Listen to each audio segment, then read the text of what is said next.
Hey guys, how's it going? Downsizing and apartment living when you have a family or kids.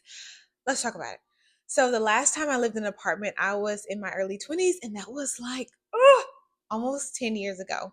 And so, recently, or this past year, or like it's 2025, so like just do like a full calendar year, right? So this past year, we had the opportunity to move into an apartment. We relocated for my husband's job. And I don't know if I'm a weirdo mom or whatever, but I didn't cringe. I didn't think like, oh my gosh, we're going to be leaving our 2-car garage and, our home and all of our space and, all these things. I was like, okay, I like a little bit of adventure in my life. So I just thought, let's do it. And so, yeah, I honestly had fond memories of living in an apartment. I didn't have any bad memories from living in an apartment for my youth, so it didn't like scare me the idea. But it's definitely something I thought I should share now that we're doing it and now that I'm not in my early 20s by myself, like a single young lady. I'm a mom, I'm a wife, we're a dog owner, and we've got 2 kids that are like preschool and kindergarten age, and we homeschool, by the way.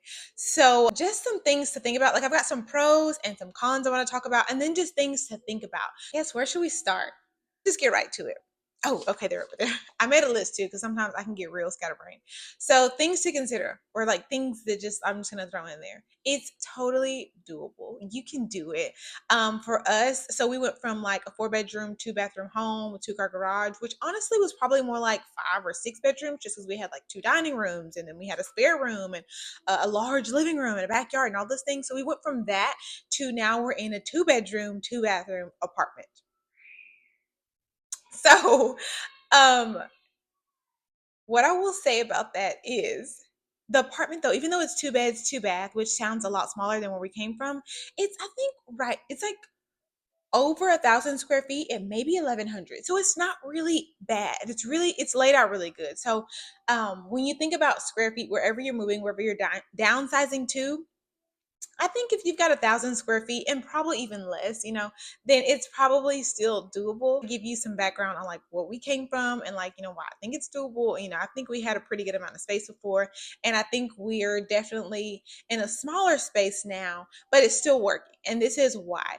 One of the first things I just want you to talk about are like whenever you move, you think about packing up your things, your clothes, your belongings, your furniture, whatever else you have, and moving it to where you're going, right? Like you are moving, so what can go with you? What I will say is obviously move your clothes, the things you're going to need, but I would suggest don't bring everything. Like in our home, we had some nice large furniture, a nice large bedroom suite, nice large kitchen dining table. We could have definitely left some of those things in the storage and then got some smaller, less expensive furniture. Okay, so yeah, if you've got any big furniture, think about what it is and think about the space you're going into, what you need to take with you, the amount of clothes that you need to take with you, and the furniture that can be left behind. Like I said, we had very large bedroom suite, very large dining table, and I honestly think that we could have put those things in storage and then got like smaller items, like a mattress kind of bed for us, to where we were able to maximize the space, and then a smaller kitchen setup.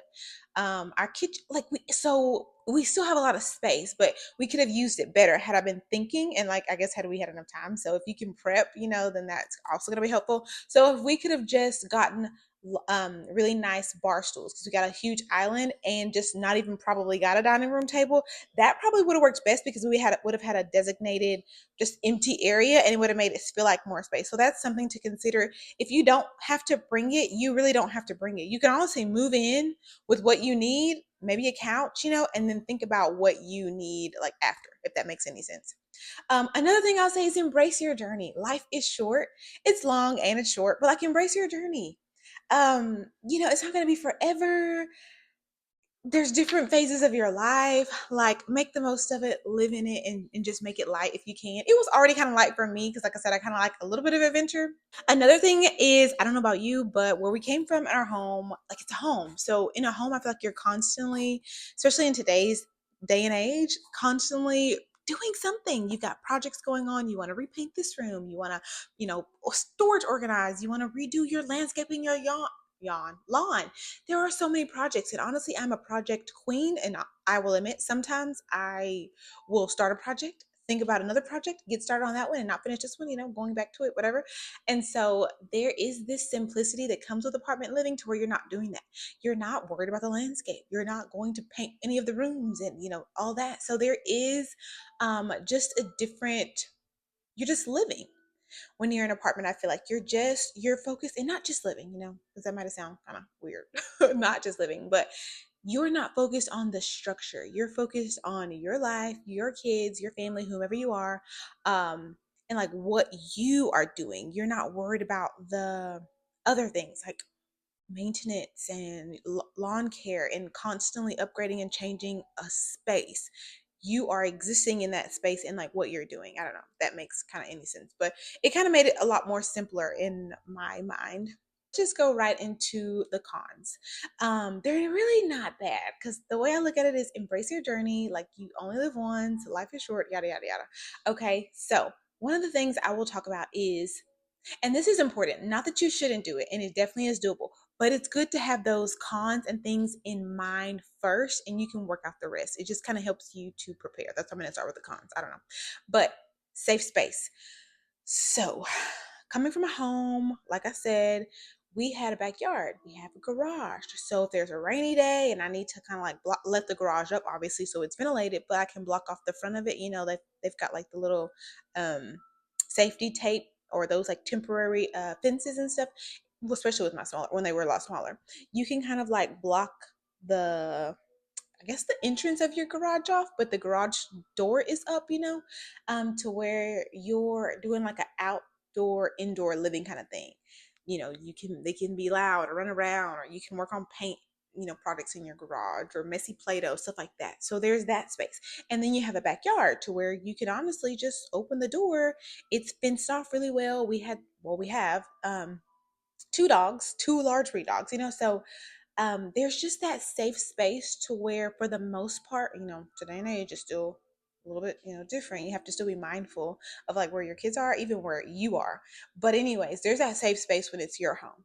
You can let your kids in the backyard. You can sit and relax, and you've got that sense of privacy and space to do that. In an apartment, there's really not that. You have to like take your kids to the park or take your kids on a walk, or you have to leave that space. You have a patio or balcony, but typically those are kind of small, especially if you're coming from a home. So that's something I will say, like safe space, which can kind of be a big deal, especially when you have small kids. So it's something to consider. Another thing is noise. And I'm not talking so much about other people's noise. I'm talking about, it gives me a lot of anxiety to think about the noise that we create. So if our footsteps are loud or my kids jump off of something or they're running around, I'm like cringe, like, oh no, who the sweet neighbor, like remember she's down below, or something like that. So what I would say to remedy that is, if you can, request downstairs. That way, if your kids run, jump, you drop something, I get this cringe feeling of like, oh my goodness, let me be respectful, honestly, of we're sharing this space. So I would just ask for downstairs next time. Something else are bedtime. So if you got more than one kid, they're going to be sharing a room. And when my kids were smaller, it was probably not the big of a deal. I think at one point we had them separate rooms and then they shared, and then they were a lot smaller. So honestly, they would just kind of get in bed with us. But now they're getting bigger. And then honestly, since we're in a smaller space, I have to take them out. I do homeschool my kids and things like that. Bedtime is like, okay, I cannot wait for it some days. And so what I will say with that is sometimes kids won't go to sleep if they're in the room with their sibling. Number one, we leave the door open, of course, but I don't know. They can just, we have like a little music going, but they're kids. I mean, I remember being a kid and like sharing a room with my brother. You're up talking, you might get up and play with the toy. So it can be a distraction when your kids are small and you want them to go to bed. So this is something that like we've recently done to remedy that, and that is kind of staggering bedtimes. A lot of the times they're pretty tired with sports, with us going here and there. Maybe we make a nap. If we don't make a nap, they're mostly tired.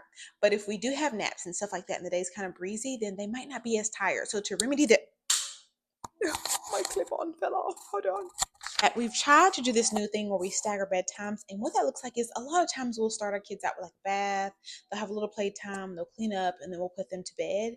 Normally, most of the time, they're like up, or they just won't get any rest. So if I bring like my youngest into the room with me, and I'm like journaling or something, or I go into the living room, I'll just separate them. One will fall asleep within about like 5 minutes most of the time, and then the other one will fall asleep like in my bed or something, and then we can just like move her or him back to the bedroom, and then they're both asleep.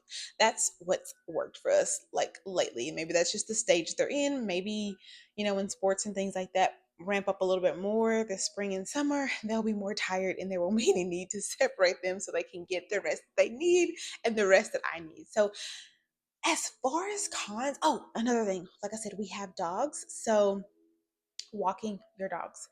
Coming from our home, we have backyard, so you can let the dogs out in the backyard and then take them on a neighborhood walk, as your time allows and your energy allows. But living in an apartment, you constantly have to take your dog out, twice, at least twice a day, or if not more, honestly. So yeah, you have to always leash your dog up, and it's just something I did not consider, and it's really not that bad, but it can be a lot. So just think about walking your dogs. If you have a dog, you're going to be having to like take them out quite a bit, and it's not like just letting them out. And maybe some people already in a home put their dogs on a leash and take them out, but we didn't. I would take our dogs on a neighborhood walk, maybe a few times a week. For the most part, they would just go out into the backyard daily for as long as they wanted to, when weather allowed. So that's another thing. So, but as far as the pros go, because that was pretty appealing to me, a swimming pool. So if you have somewhere, even if it doesn't have a swimming pool, which I think a lot of apartments do, we are in Texas, but a swimming pool is going to be so fun for the spring and almost kind of into the fall. But getting into fall, it gets cooler, and I don't we don't get in the water when it's cold. So definitely for the summer, like spring and summertime, that is going to be so much fun. It's going to be a 2-in-1 because you can go out for a swim with your kids, take them to the pool, and that's also like the outdoor time. It's got like a lot more community. They're going to be kids at the pool, people at the pool. It's just going to be fun. And so that was something that I was really looking forward to, and my kids. And then maintenance. So if a light bulb goes out, if you have a question or concern, it's you don't own the property. So most of the maintenance is with the apartment, and as well as lawn care. You're not doing any lawn care. Coming from a home, those are big deals because like as a homeowner and you've got kids and you've got jobs and you've got responsibilities, it's just another thing on your plate. But in an apartment, you don't have that worry, which is nice. And overall, it's just simpler living. Like I said, the maintenance and lawn care, and then the projects you kind of come up with, and you're constantly redoing your space when you have a home, is not as much when you're in an apartment. So, anyways, that's like my take on downsizing or living in an apartment with small kids. We also homeschool our kids, and we are in the state of Texas doing all of this. So, I hope this was like provided some insight on what that journey might look like for you and your family. It's been really fun for us. And just those few things I wish I had kind of considered or known. But for the most part, it's totally doable. Good luck to you and your family. Don't forget to subscribe. Thank you so much for watching, and I'll see you in another one. Bye.